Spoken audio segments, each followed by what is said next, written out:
Welcome to the deep dive. Today, we're plumbing some really deep waters, drawing heavily from the Grail message and In the Light of Truth by Abdrushan. Yes, and we're tackling something I think a lot of parents feel a kind of understandable hesitation about. Definitely. That whole idea of talking about heavy topics like prophecy with kids, it's this instinct, right, to protect them. Exactly. You don't want to, rob them of hope for their future by saying the world might end soon. You see these predictions, sometimes quite graphic. Oh, absolutely. Whether it's certain preachers or, frankly, even some social commentators these days, you get this sense of immediate urgency. It naturally makes you fearful for children. But, and this is the fascinating part, the source material we're looking at, it challenges that whole idea. It does. It flat out says that presupposition is false. Wow. Okay, so that's our mission for this deep dive then. Let's unpack why, according to these sources, talking about true prophecy with children isn't just okay. It's actually beneficial, profoundly so, in ways you might not expect. Yeah, we're hoping to uncover some pretty surprising insights on spiritual development, parental responsibility. It might genuinely shift your perspective. Let's start with that core fear, the big one. Right, the idea that talking prophecy means telling kids the world might, be destroyed before they get a chance to really live. That feeling that they won't get to enjoy their life. But what if that fear, that common assumption, is actually based on a misunderstanding? Well, what's fascinating here is how some key prophecies, like those in the Christian Bible, are interpreted in our source. They point to a surprisingly long time frame, Long how? specifically a period of roughly 1,000 Earth years. The source calls this the millennium. It's described as a time for, well, significant spiritual growth and change. 1,000 years. Yeah. Okay, so what does that actually mean for us, for the listener, and especially for kids today? Well, it implies quite directly that any child listening now will have, well, more than ample time. Time to grow up, to enjoy life, to learn from this current life on Earth. More than ample time. In fact, the source suggests that 1,000 years is enough to accommodate what it terms 10 Earth lives or more. 10 lifetimes Mm. through different incarnations on Earth. For any child or even adult alive today, yes. Yeah. So it's a much, much longer horizon than many people think. That really changes the perspective. It does, but there's a crucial caveat here. It's okay. This doesn't mean, oh, we have plenty of time. Relax completely. Our sources make it really clear. Only those who show a sincere wish to change and learn. Only they will be allowed to continue their journey through this extended period. And conversely, those unwilling to change their harmful ways, well, they will no longer be allowed to exist through to the end of the millennium period.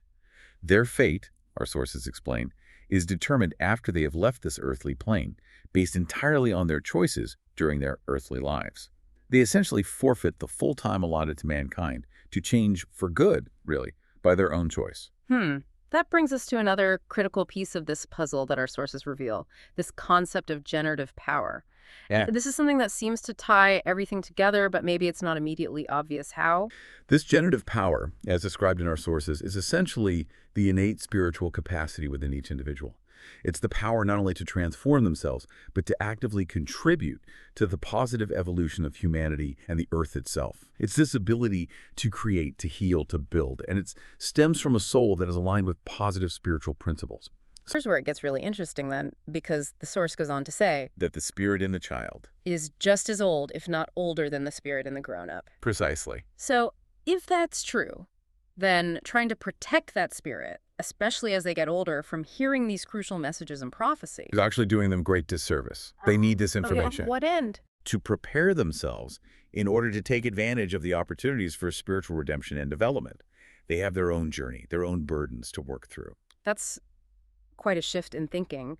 Children aren't blank slates, but spirits with history, with karma. So practically, how do we help them? How does a parent guide a child away from, adding more bad karma this time around? Well, the first and most significant influence is naturally the parent or the adult responsible for their upbringing and education. Their guidance is key. Absolutely. They can literally help place a child's foot on the spiritual path.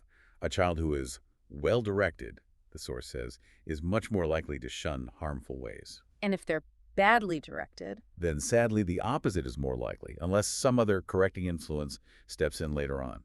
okay, but there's something else too, isn't there? Something that happens during adolescence. Yes, a really critical piece. The source states that all spirits get access to a vital spiritual power as they mature into adolescence. A spiritual power. Yes, the Grail message calls it the generative power. Think of it as an inherent spiritual energy. What does it do? It helps the spirit unfold its full power in the world of matter. It's through connecting with this power that the spirit really becomes ready for battle here on Earth. Ready for battle. Ready to face life's challenges consciously. And crucially, this is when responsibility sets in, spiritually speaking. And there's an opportunity here. A unique one.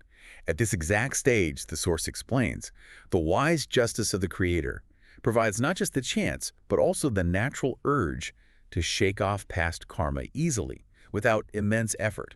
Karma they might have burdened their free will with. Effortlessly. Relatively speaking, yes. But Abdrushan is very clear.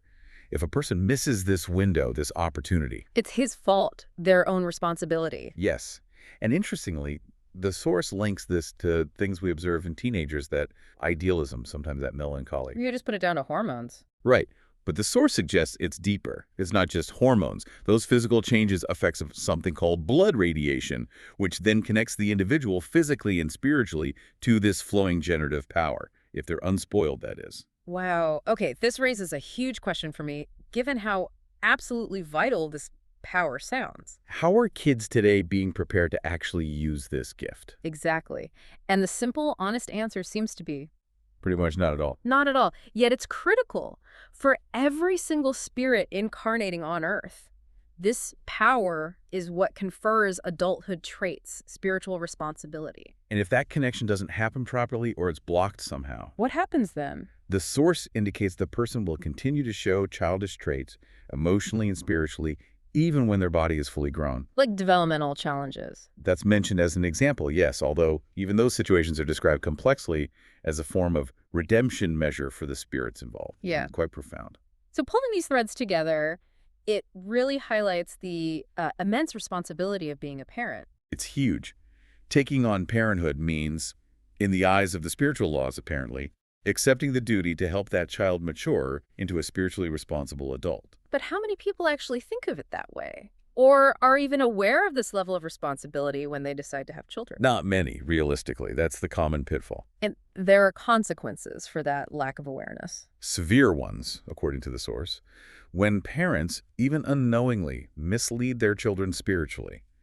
They actually bind themselves to the earth and its environs. Bind themselves? How? They can be forced into multiple reincarnations here on Earth until they finally manage to correct the error that once misled their child. Wow, even if it takes generations. Even if it takes many generations to happen, the responsibility echoes down the line. There's that incredibly powerful story in the lecture Earthbound from the Grail message that illustrates this so starkly. Yes, it's chilling. A child asks their father about God, about the beyond. And the father just shuts it down. Stop such stupid nonsense. When I am dead, it is all over. Exactly. And the source describes how, after that father dies, he realizes his terrible mistake. Yeah. He hasn't ceased to exist at all. And then this overwhelming urge comes over him. An ardent wish, it says, to tell his child the truth he now knows.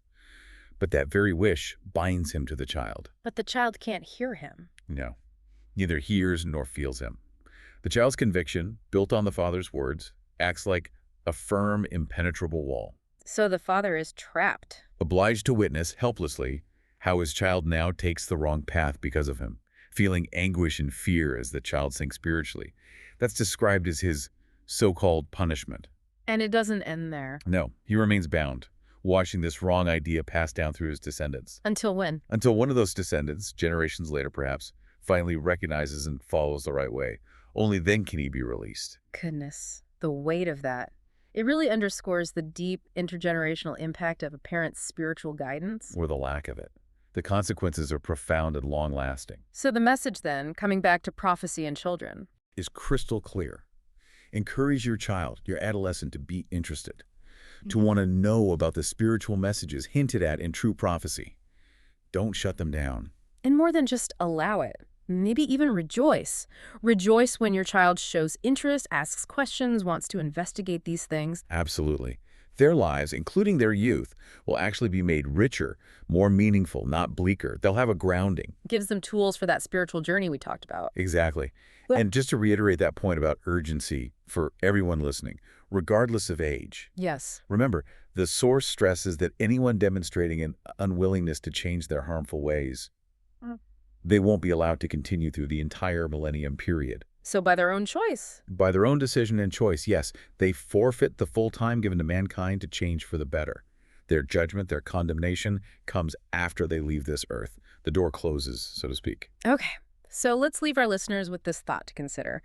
If prophecy's real point isn't about doom, but about self-correction, about spiritual growth, And if our spirits, even in childhood, carry this history, this karma, then maybe the most radical way to protect anyone, especially the young, isn't shielding them from these deep truths. but actually equipping them. Exactly, equipping them to face and understand their own spiritual journey, their own responsibilities. So here's the question for you to ponder. What might open up for you if you started looking at your own life, your challenges, maybe through this lens of karma or perhaps the awakening of that generative power within?